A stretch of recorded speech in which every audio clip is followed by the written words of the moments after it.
we're back on this Saturday morning Sports Medicine Weekly. Steve Kashul and Dr. Brian Cole. Time now for our Ask the Doctor segment, giving our listeners the opportunity to have Dr. Cole address their specific sports injury issues. Very easy to submit a question. Just go to our website, sportsmedicineweekly.com. On the homepage, you will find a link underneath the photo of Dr. Cole and yours truly on the right side of that homepage. Click on that link and you can submit your question. Dr. Cole, got a great question here from one of our listeners. Asking you this. Now, in light of the recent NFL draft, Dr. Cole, how do you think professional sports teams are preparing their organizations for a restart to the season and possible COVID-19 positive players and staff, a.k.a. what happens if the starter is asymptomatic but then tests positive for the virus? One has to be quarantined for 14 days. Well, I think, Steve, it's important to understand that a lot of the plans for professional sports to emerge are somewhat theoretical, and it has to be contemplated in stages. One is just getting players in the same place at the same time to be able to effectively train in a safe way for both the players and the staff before they begin, participating in their sport. Then the concept of participating in their sport will ultimately, without fans, for example, will ultimately involve testing and repeat testing with isolated quarantine between tests. That's possibly a strategy that people are contemplating, and that's independent of whether or not they have the antibodies showing the possibility of having the infection in the past, where we still struggle with can you change behaviors of people once they know they have the antibodies. So that's another side story.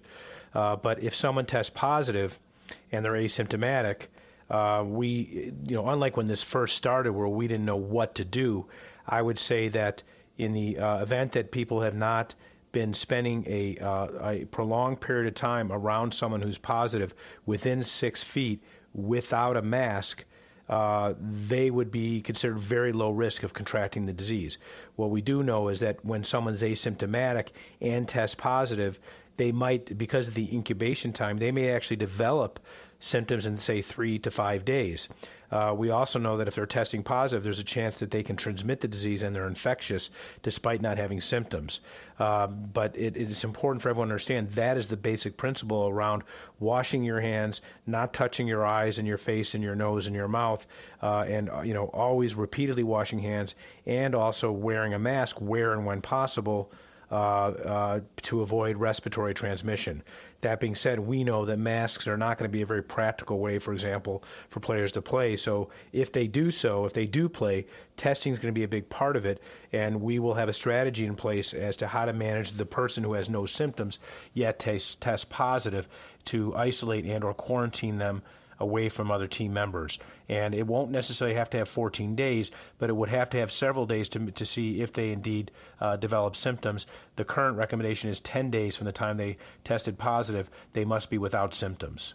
Okay, Dr. Cole, one more before we have to sign off on this Saturday morning. It seems like telemedicine has really taken off in the past few weeks as a convenient and useful tool for medicine. Dr. Cole, as businesses gradually get back to normal, do you foresee your practice still using telemedicine? Yes. When we first started in the beginning of March, I only had 3 practitioners at Midwest Orthopedics doing telemedicine. Within 48 hours, we had over 100 people trained. And that was what we were doing nearly exclusively for 4 to 6 weeks. Now we've realized that there are some benefits. The first is the fact that insurance actually reimburses it, so it provides a viable option for patients. The second is that patient acceptance has actually been very high, and everyone is looking for ways to sort of minimize travel and exposure and efficiencies. Even absent of COVID, it provides efficiencies for the patient. Arguably, however, there are many inefficiencies in terms of when multiple tests have to be reviewed, when there are clerical things that have to be done, like writing physical therapy orders or off work slips and things of that nature, or when physical examination is a critical part of making a decision. That becomes sort of challenging for telemedicine. So, in short, I've redefined what we were doing, which was telemedicine only, to telemedicine first when possible in the office, because we actually have to limit the numbers of patients that are flowing through our office just because of concerns of social distancing. So we'll reduce the amount of patients being seen in the office compared to pre-COVID times, but we're also figuring out a way to say, hey, when you come in my office, let's make the next visit a telemedicine visit.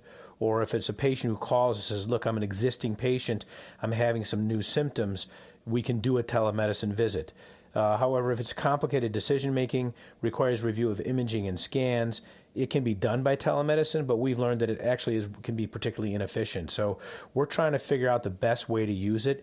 I think using it exclusively is much more difficult than people anticipated, but using it as a filler to reduce high volumes to the office so that all of our staff and our patients can remain safe is going to be the best practice model that we're going to use at Midwest Orthopedics. I'm really confident that it's something that's here to stay. Great stuff, Dr. Cole. My best to you, your family, your patients, your staff. Stay healthy. Talk with you again next week. Thank you, Steve. Have a great week. Best to you and your family.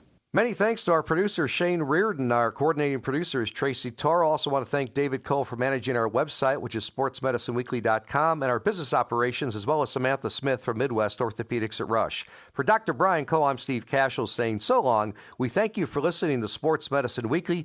We'll be back again next Saturday at 8 a.m. Central with a brand new edition of Sports Medicine Weekly only on 670 The